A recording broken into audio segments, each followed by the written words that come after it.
औज़ुबिल्लाहिमिनश्शैतानिर्रजीम बिस्मिल्लाहिर्रहमानिर्रहीम अस्सलामु अलैकुम वरहमतुल्लाहि वबरकातुहू। नाज़रीन इकराम, मैं हूँ फैसल सैयद। आप मेरा यूट्यूब चैनल देख रहे हैं। उम्मीद करता हूँ आप जहाँ भी होंगे रब तआला की पनाह में आफियत से होंगे।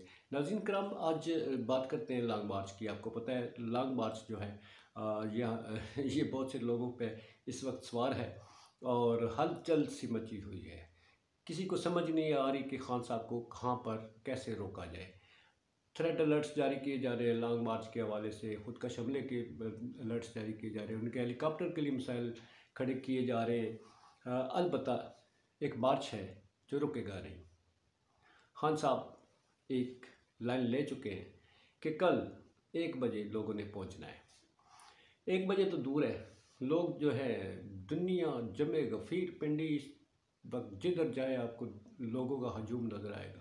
अभी तो काफ़िले पहुँचे ही नहीं है जो कल पहुँचने हैं, सुबह पहुँचने, उससे पहले भी बहुत सारे पहुँच गए हैं। लोकल पब्लिक जो है हर शुबा हाय ज़िंदगी से दुनिया जो है उस वक्त रोड्स पर है, वो निकल चुकी है खान साहब को कल वेलकम करने के लिए। खान साहब जैसा लीडर, आपको मालूम है कि उन पर एक कातिलाना हमला हो चुका है।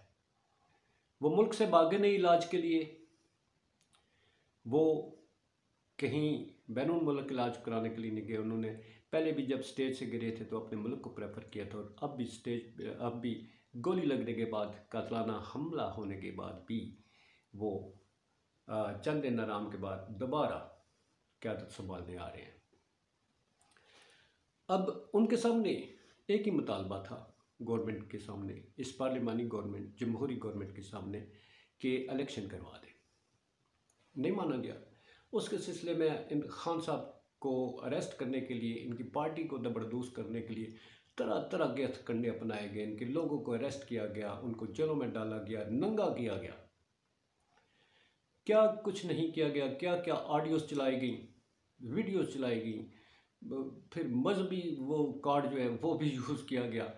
सब कुछ किया, कुछ भी नहीं छोड़ा। मुकदमात, दहशत गर्दी के मुकदमात हों, तौहीन अदालत के मुकदमात हों, फिर जनाब तौहीन इलेक्शन कमीशन के मुकदमात हों। एक तूफ़ान था जो उनके सामने खड़ा किया गया, मगर तूफ़ान उनके सामने कुछ नहीं होता जिनके साथ रब ताला की ताकत हो और आवाम की जो है उनके साथ हमायत हो। उनको कौन गिरा सकता है? रब ताला की ताकत जो है सबसे बड़ी ताकत, जिसके साथ उसे कोई नहीं गिरा सकता। तो अब जी खान साहब कल आ रहे हैं। आपको पता है बहुत सारे उनको कातलाना हमला दोबारा, क्या उनकी जान लेने का वो अलर्ट जारी किया गया, खुदकश हमले का वो आपको बताया कि वो अलर्ट जारी किया गया है। फिर उनके हेलीकॉप्टर का मसला जो है वो भी आपको पता है, लैंडिंग का वो मसला खड़ा किया हुआ है। इस्लामाबाद में लैंड नहीं कर सकेगा, अब वो किस जगह लैंड कर सकेगा। फिर स्टेज के मिसाइल वो खड़े किए गए। बहरहाल वो सारा कुछ हो गया जी। तो अब लॉन्ग मार्च जो है, अब खान साहब जो है वो कल क्या करेंगे? खान साहब क्या धरना देंगे? खान साहब कल क्या सरप्राइज़ देंगे? आपको पता है खान साहब हर कार्ड अपने सीने के साथ लगा के रखते हैं, क्योंकि यहाँ अगर डिस्क्लोज़ किया जाए, यहाँ बहुत करीबी साथी जो है वो भी फैसल बावड़ा जैसे जो उनके राइट हैंड समझे जाते थे, वहाँ वो डस सकते हैं, तो खान किस पे एतबार करेगा? खान किस पे एतबार करेगा? तो इसलिए वो जो एतबार करना उन्होंने सीखा था दाएं बाएं लोगों पे, वो उनका एतमाद उठ गया। तो अब वो कल सरप्राइज़ देंगे। सरप्राइज़ इलेक्शन का है। अब वो धरना देते हैं, धरने को कैसे टैकल करेंगी गवर्नमेंट? एक इतना बड़ा हजूम है, लाखों की तादाद में दुनिया आ रही है, लोग क्या करेंगे? खान साहब ने जैसे ये राना सनाउल्लाह साहब ने अंबार लगा के रखे हुए हैं हैंडल करने के लिए, तो वो देखते हैं वो किस हद तक करामद होते हैं। जब इतना बड़ा 20-25 लाख का हजूम है, वो जर्द होता है इस्लामाबाद की तरफ से। कंटेनर या यहाँ पर कोई दीवारें जो हैं वो काम नहीं आती। काम आते हैं आपकी मुल्क को बचाने के लिए पॉलिसी क्या बनाई है? क्या आवाम को कुचलना है, सियासी लीडरों को नंगा करना है, तस्वीरें बनानी है, ऑडियोज़ लीक करनी है, या मुल्क को सही रास्ते पर गामजन करने के लिए आपने जमहूरी तरीका इख्तियार करना है? जमहूरियत हमारे मुल्क में जो है ना, वो एक लोगों के लिए एक मजाक बन चुकी है। जमहूरियत पसंद लोग जो हैं वो मार्शल लॉ के हथकंडे, जो मार्शल लॉ भी इतना इस्तेमाल नहीं करता जितना ये जुल्म करते हैं। इस दौर के 8 माह के जो रिकॉर्ड निकाल के देख लें, यहाँ क्या कुछ नहीं हुआ। आवाम के हकूक़ दबाने के लिए, आवाम की जो उनका हक है सच बोलने का, ये बातिल के ख़िलाफ़ आवाज़ उठाने का, उसको दबाने के लिए लोगों से जान से भी मरवा दिया गया। अरशद शरीफ शहीद का सबसे बड़ी मिसाल है। इन पर कातलाना हमला जो है ये सबसे बड़ी मिसाल है। और फिर इस मुल्क का निज़ाम, जिस निज़ाम को खान बदलने की बात करता है, ये वो निज़ाम है जिसमें मज़लूम को हक़ नहीं मिलता, जिसमें कातिल को बाइज़्ज़त बरी किया जाता है, जिसमें लुटेरे को जो है वो बाइज़्ज़त बरी किया जाता है, जहाँ असमत दरी करने वालों को बाइज़्ज़त बरी किया जाता है, और शरीफ और सादा लोग, गरीब बंदा मारा जाता है। या अदालतें खुलती हैं रात को उमरा की उनको सहूलतकारी के लिए, किसी गरीब के लिए, किसी ऐसी बेटी जिसकी इज़्ज़त तार तार कर दी हो, उसके लिए दरवाज़ा खटकाना पड़ता है, फिर भी नहीं खुलता, दरवाजे मुकफ़्फ़ल कर दिए जाते हैं। ये वो निज़ाम है जिसको खान बदलना चाहता है। ये वो निज़ाम है जिसको अवाम बदलनी चाहती है। अवाम उस निज़ाम के ख़िलाफ़ है जिसमें अवाम के दरवाजे बंद कर दिए जाए, जिसमें जुल्म के पहाड़ तोड़े जाते हों।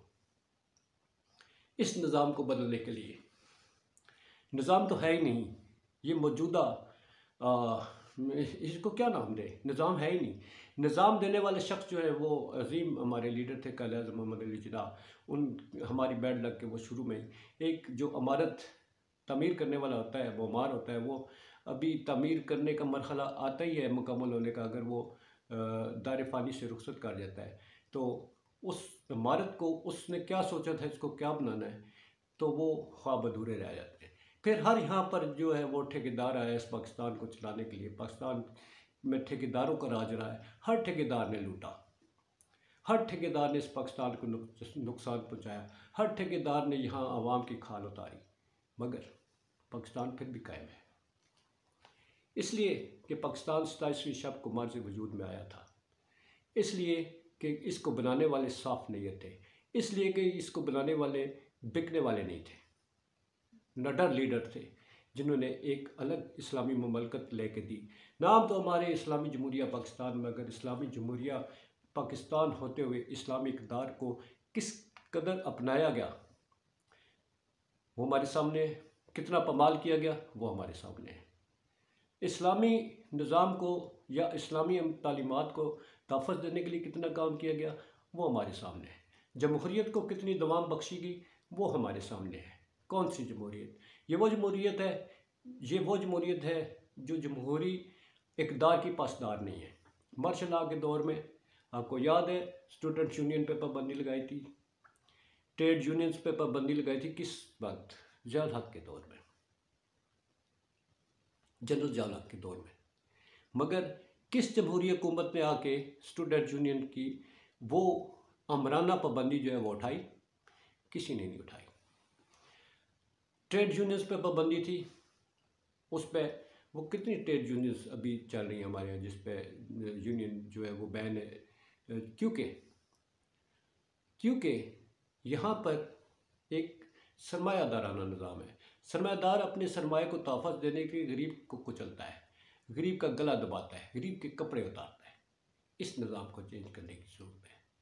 हमारा ये निज़ाम ये बदलेगा, उस वक्त बदलेगा जब सारे लोग जो है इसमें हिस्सा डालेंगे। लोग हिस्सा नहीं डालेंगे तो याद रखें एक अकेला इंसान कुछ नहीं कर सकता। और लोग जो हैं वो इस वक्त एक शख्स के साथ खड़े हैं जिसकी आवाज़, उन लोगों की आवाज़ को दबाने की अगर कोशिश की गई तो फिर याद रखिएगा कि ये वक्त कभी हाथ नहीं आएगा। बहुत हमारे सारे ममालिक की हमारे सामने मिसालें हैं, बहुत सारे लीडर्स हमने देखे, बहुत सारे मुल्कों को तबाह होते देखा, तारीख भरी हुई है जहाँ पर ये फ़िस्ताई हथकंडे इस्तेमाल किए जाते हैं, ये देर पा नहीं होते। देर पा वही होते हैं जहाँ पर हुक्मरान कानून और आवाम की हुक्मरानी होती है। तो अब देखिए खान साहब कल इलेक्शन का मुतालबा पूरा करवा के जाते हैं या फ़िस्तायत अपने हथकंडे इस्तेमाल करेगी, या जमहूर का राज होगा या यहाँ पर डंडा और लाठी की सियासत चलेगी। ये कल फैसला होगा, फैसला भी होगा जो अवाम का होगा। अब आते हैं जी आर्मी चीफ हमारे जो है उनके सामने ये बहुत बड़े चैलेंजेस हैं। आते ही उनके सामने बहुत बड़े पहाड़ जैसे चैलेंजेस हैं। चेंज ऑफ कमांड की क्या ये माज एक चेंज ऑफ कमांड होती है, या यहाँ पर वो जो नई कमांड आती है वो अपने मसाइल में गिरी जो कौम है उसको भी निकालने की कोशिश करती है। इस वक्त अवाम जो है वो जिस कदर आर्मी चीफ से तवक्कुआत वाबस्ता की आप सोच नहीं सकते। हमारा आम पब्लिक में बैठना उठना होता है, लोगों से मेल जोल होता है, हर बंदा यही कहता है जी नए चीफ साहब आए हैं जी, ये कुछ करेंगे, ए कुछ करेंगे, ये हाफिज़े कुरान भी ने सुनया है जी, ये बड़े डाडे ने सुनया है जी, ये सियासत नहीं करते, ए जड़े ना इन्हों ने सियासतदानों को सीधा कर देना है। ये है वो पल्स जो लोगों में इस वक्त जो है वो फील की जा रही है। इसकी फीलिंग्स को ऊपर तक फील किया जाना चाहिए। अगर फील नहीं करेंगे, ये लोगों की आवाज़ ऊपर तक नहीं सुनी जाएगी, तो फिर याद रखिए कि मुल्क कभी तरक्की नहीं किया करते। इस वक्त हमारे मुल्क की मुआशी हालत ये है जी कि हमारे स्टेट बैंक के रिज़र्व जो है वो 8 नहीं 7.2 बिलियन डॉलर्स पर रह गए। हुकूमत ने, मैंने पहले भी बताया, 40 करोड़ डॉलर की स्टेट बैंक से कर्ज़ा लेने की रिक्वेस्ट जो है वो रिजेक्ट कर देगी स्टेट बैंक की तरफ से। हमारी एलसी के हालात इतने ख़राब है, आपको पता है लेटर ऑफ क्रेडिट जो ट्रेड से रिलेटेड होता है, ट्रेड हमारी जो है जब लेटर ऑफ आपके एलसी नहीं खुलेगी किसी मुल्क पे, कोई ऑन नहीं करेगा, तो आप तजारत क्या करेंगे। इसहाकदार साहब, आप एलसीज का प्रोग्राम जो है वो तो चलवा दें, एलसीज तो खुलवाना शुरू कर दें। ये होता है एतमाद, ये होता है ट्रस्ट जो अभी हम पर नहीं किया जा रहा। ये हमारे है वो डिफ़ॉल्ट होने के ख़तरा जिसमें अब कोई मुल्क हमारे साथ तजारत करने के लिए तैयार नहीं है। ये है वो हालात जिस पर कोई भी इन्वेस्टर जो है वो हमारे इस मुल्क में एक टके की इन्वेस्टमेंट नहीं करना चाह रहा। तो इन मुआशी हालात को कौन संभालेगा। नए आर्मी चीफ से तवक्कुआत है कि वो आते ही सबसे पहले ये सियासत, मैं पहले भी कह चुका हूँ कि ये सियासी हालात से जुड़े मुआशी हालात और उसी के साथ जुड़े हुए अवाम और फ़ौज में जो 5th जनरेशन वार का वो जो एजेंडा मुसन्नत किया गया है उसका वो गैप ख़त्म करेंगे।